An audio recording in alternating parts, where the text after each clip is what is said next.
Savolni eshitamiz. Hammaning uyida eshikning ruchkasi pastga bosiladimi? Pastga bosib ochasizlar, to'g'rimi? Xo'p.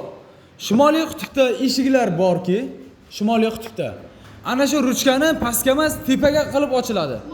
Bu nima uchun? Javobgar so'rag'ima.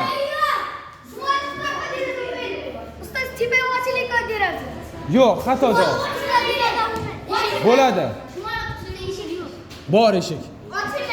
Ochiladi. Eshik chapacha bo'lgan bo'ladi. Tepaga qarab ochiladi. Yaxshi, tushundim. Nimaga u chapacha qo'yilgan yerga? Uylar qiyshiq bo'ladi, chapacha. Xato javob. Qizda javob bormi? Buzilgan bo'ladi. Buzilgan bo'ladi, xato javob. Savolni eshitinglar diqqat bilan. Javob topolmayapsizlar. Buni sovg'asi bor. Qaranglar. Hammaning uyida eshik bor, to'g'rimi?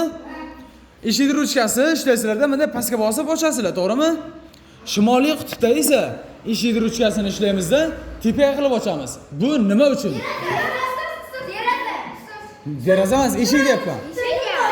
Tagiga bossa muzlab qoladi, tepaga qarab ochsa keyin muzlamaydi, yaxshi tushadi. Yo'q, xato. Ha? Shimoliy qutbga qanday boradi? Qanday boradi? U yerda odam yashaydi. Xo'p. Qanday bo'ladi bu? Qo'lida narsa. Yo'q, qo'lida narsa bo'lsa-chi. Nima uchun eshikda nimasi ruchkasi tepaga qilib ochiladi? Tushunyapsizmi? Jim turgachi? Odam chapacha turganda ochiladi. Yo'q, unday emas. Nima uchun? Nima chapacha bo'ladi? Yo'q. Doskaga? Mana tushunmayapsanmi? Yo'q. Eshikning ruchkasini bilasan, ha mana? Ushlading.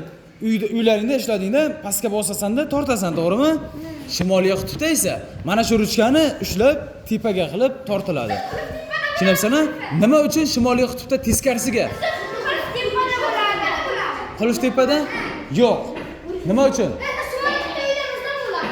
Muzdan bo'ladi? Ha, muzdan bo'lsa-chi? Yo'q, muzdan emas, nimadan ham bo'ladi? Xato javobing. Qani? O'zi shunaqa? Yo'q, nima uchun teskari? Javoblarni kommentariyada yozib ketamiz.